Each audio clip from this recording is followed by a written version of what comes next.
Alors, bonjour les gars, et voilà, nous allons essayer de checker notre système et voir le fonctionnement. Après l'injection AC, nous sommes à Tcham.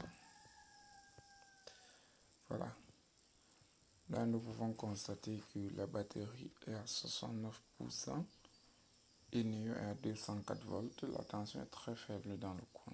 Voilà. Et nous pouvons constater que Ineo est en train d'alimenter la maison, mais par contre ça ne touche pas la batterie, parce qu'on donne l'interdiction totale à Ineo d'alimenter nos batteries pour sa durée de vie et garantie. Voilà. Donc le PV est déjà présent et c'est encore très faible. C'est très faible actuellement pour pouvoir charger. Il est 6h27. Voilà. Il est 6h27. Donc d'un moment à l'autre, le PV va commencer à charger. Une fois que le PV va se lancer, ça prendra le relais sur Eneo. Ça prendra le relais sur Eneo. Quand le PV est assez suffisant, ça alimente la batterie et la maison. Si le PV n'a pas assez de capacité, ça alimente la batterie et Eneo, lui, il prend le relais sur la maison. Donc Eneo vient compléter ce que le soleil parvient, les panneaux, pardon, ce que les panneaux, le PV parvient à envoyer, Eneo vient compléter. Si Eneo, comme la tension est faible dans le coin, quand Eneo est faible, la batterie, il envoie une tension. La batterie envoie une tension pour venir soutenir Eneo. Donc, c'est un peu comme ça que ça se passe. La batterie envoie une tension pour soutenir Eneo. Et quand Eneo est faible, voilà. Et par contre, quand l'énergie solaire est faible, le PV est faible, Eneo envoie une tension pour compléter le PV. Et si les deux associés sont toujours faibles, par exemple, c'est là où la batterie lui aussi envoie une tension pour la compléter. Les trois envoient au même moment. Alors, ce mode de configuration s'appelle le SUB, donc Solar Utility Battery.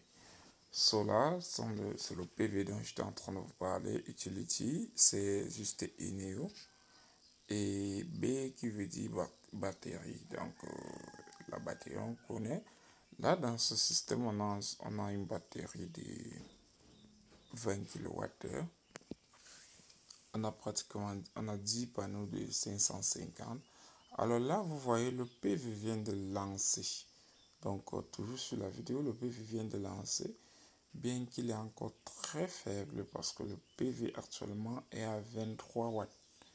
Le PV charge actuellement à 23 watts et c'est normal, il est 6 heures. Donc, à 6 heures, ça peut pas faire grand chose. Du coup, même la batterie n'est pas en mesure de charger la batterie en fait. Il n'a pas encore atteint une tension, la puissance pour pouvoir charger la batterie. Voilà. Donc, comme vous pouvez constater ici, on a la consommation totale qui est de 484,21 kWh. Ça, c'est la consommation de 2 mois en fait, parce que ça fait environ 2 mois qu'on a installé ce système. Donc ça c'est la consommation de 2 mois environ. Voilà, la consommation du mois, on est à 130,16 kWh. Ça veut dire que le mois-ci a été très très moins consommé. Bon, nous sommes encore au milieu, nous sommes le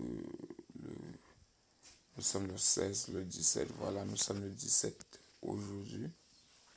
Donc voilà un peu. Par contre, on a fait l'extension sur le système. Alors, on va se dire après ce Mailek Service. Vous pouvez visualiser de cette façon. Alors là, vous constatez qu'avec avec nos installations, Vous n'avez pas besoin de vous déplacer pour suivre vos systèmes. Que vous soyez en Europe ou de n'importe où, vous pouvez visualiser vos systèmes sans aucun problème. Alors, il y en a même plus que ça, il y a plus de fonctionnalités que ça. Je vais un peu checker, pardon. Là, vous voyez celui en vert là, les gribouillis là. Bon, les gribouillis, je vais appeler ça comme ça, mais par contre, c'est un diagramme. Donc, le diagramme en vert là, on peut constater juste ici en bas là, le point vert, on voit puissance AC. La puissance AC, c'est la puissance qui est à la sortie de l'onduleur, donc la puissance produite par l'onduleur.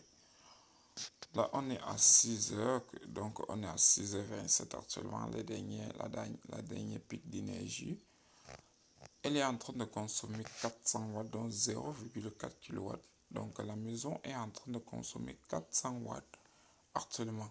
Comme vous avez constaté, l'onduleur fonctionnait à 4%. La maison est en train de consommer 400 watts actuellement. Là, on va essayer de rentrer un peu plus en arrière.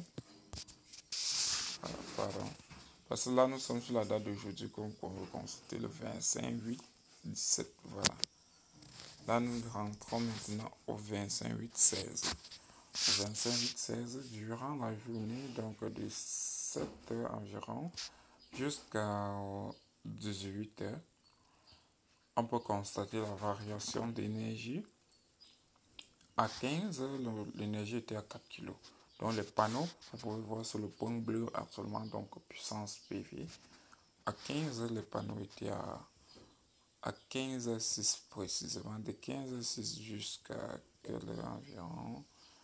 On va un peu essayer de voir 15h06. Jusqu'à 15h21. De 15h06 à 15h21, le panneau produisait 4 kW. Là, c'est pas mal. Or, par contre, durant toute la journée, c'était entre 1 kW, 2 kW, 3 kW. Voilà. Donc, par contre, le AC, lui, il était pratiquement à 400 watts parce que c'est une énergie un peu, comment je vais dire, en quelque sorte, un petit peu stable. Les appareils sont les mêmes, voilà. C'est pour les locataires et ils utilisent pratiquement les mêmes appareils à la fois. C'est un peu ça. Donc, on va checker et voir un truc. Ok, là c'est intéressant. Ici, on est le 25/8/15. Donc, nous sommes le 15. Et là, en bleu, c'est la puissance PV. La puissance PV, on peut constater que c'est monté jusqu'à 3 kWh. Donc, dans les environs de 12h13 jusqu'à 12h28. La puissance PV était à 3 kW. Or là, sur le vert, là, sur le point vert, on peut constater qu'il y a une très très grande différence. Il y a une variation de puissance un peu énorme contrairement à la moyenne. Donc on peut constater de 12h03, voilà, 12h03 précisément, jusqu'à 12h13, voilà. Jusqu'à 13h13, pardon. Donc pratiquement une heure. La puissance PV était à 2,9 kg. 2,9 kg. Oui, on a cette puissance parce que durant cette période, la pompe était lancée, la pompe électrique. On a lancé la pompe électrique pour charger l'eau dans la maison. Raison de cette variation-là. On va encore rentrer un peu plus loin. Vous pouvez constater les différents pics d'énergie là en vert. Oui, il y a les différents pics d'énergie là en vert. Ce sont les travaux que les gars ont eu à effectuer à la maison. Et là, c'est la postage qui prenait qui provoquait ces différents pics d'énergie là. Voilà. Donc, c'est un peu ça. Vous pouvez aussi constater ici, il y a des différents pics quand ils étaient en train de travailler le portail de la maison. Voilà. Donc, raison pour laquelle on a ces différentes variations-là. Donc, voilà à peu près, vous pouvez visualiser votre système. Voilà, dans paramètres, on ne va pas entrer dans paramètres, non. Ici, on va, bon, c'est en train de charger là. Ça, à chaque fois, ça charge pour prendre le relais. Voilà. Ici, le PV est encore très faible, ça a encore chuté, c'est à 100 watts actuellement. Voilà. Ici, si j'entre dans Neo, la fréquence est à 49%. La tension est à 200 volts. La fréquence est très faible, normalement c'est 50%, mais bon, voilà. Alors ici, voilà les statistiques de la sortie. La sortie, ici on a les statistiques de la sortie. On va rentrer dans le test, voilà. On va entrer sur le PV. Le PV, voilà les statistiques du PV. Le PV produit actuellement 147 volts,9. 147 volts,9. 0,100 watts. Le PV produit 100 watts actuellement.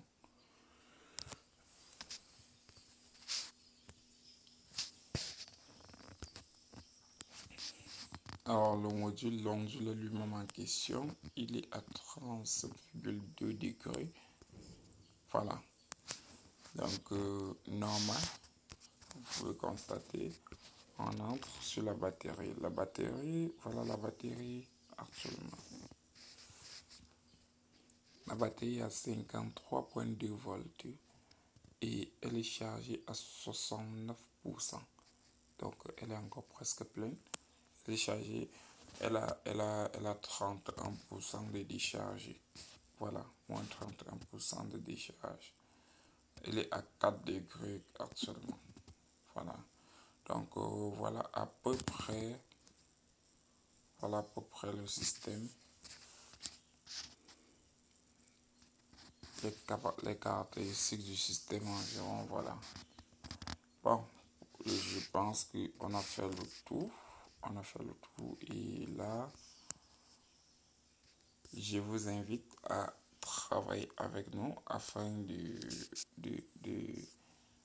contrôler votre système depuis votre téléphone portable parce que le client lui, il a les mêmes fonctionnalités. Là, on a l'alarme. Donc, en cas de problème, ça déclenche directement dans mon téléphone. Vous voyez, en cas de problème, ça déclenche dans mon téléphone. Ça me lance l'alarme directement dans mon téléphone.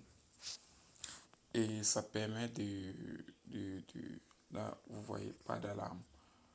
Là, ça permet de checker et comprendre ce qui se passe. Parce que quand ça lance, ça écrit le code d'erreur. Et maintenant, nous, les professionnels, on interprète ce code d'erreur pour comprendre ce que l'onduleur essaye de nous informer. Parce que dans le système solaire, l'onduleur te dit toujours ce qui ne va pas. Voilà. Donc, quand ça déclenche, l'onduleur essaie de nous informer, il essaie de nous faire comprendre que non, voilà, on a tel problème, essayez de corriger ce problème. Là, à travers ici, quand je vois, et c'est plus facile de résoudre ce problème. Voilà. Donc, c'était Milex Service, votre service professionnel. Et on se dit à la prochaine. Surtout, n'hésitez pas de nous contacter au 657 04 47 92 ou directement sur Facebook. Vous pouvez taper Milex Service SRL pour mieux visualiser nos différentes réalisations. Vous allez voir nos différentes réalisations. Vous pouvez aussi taper directement notre site internet mylexservice.com mylexservice.com ou juste sur Google. Si vous entrez juste sur Google, vous tapez Milex Service. Ça vous donne l'occasion de voir pratiquement toutes nos plateformes sur Google Maps, nos bureaux physiques. On a 3 bureaux physiques à Yaoundé. Nos bureaux physiques et nous travaillons partout au Cameroun, bien sûr, parce que là, nous sommes en train de contrôler un système installé à l'ouest du Cameroun, précisément dans la ville de Tchang. Comme vous pouvez constater en haut, on a Mola Résidence. Donc, résidence Mola de Tian, je ne sais pas si vous êtes de ce côté, vous devriez sûrement connaître cet immeuble-là, précisément à Anguille. Voilà. Donc, voilà un peu. Vous pouvez taper sur Google My Lex Service et puis ça vous donne l'occasion de visualiser pratiquement toutes nos installations, toutes nos plateformes, pardon. Et vous pouvez taper aussi mylexservice.com si c'est une autre boutique que vous voulez accéder, c'est mylexservice.biz. Voilà.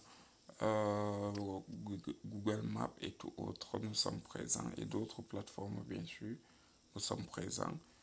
Par contre, la majorité de nos chantiers réalisés soit dans le site internet officiel mylexservice.com ou dans Facebook. Dans Facebook, MyLexService SARL. Dans notre page officielle Facebook, bien sûr, MyLexService SARL. Alors, on se dit à la prochaine.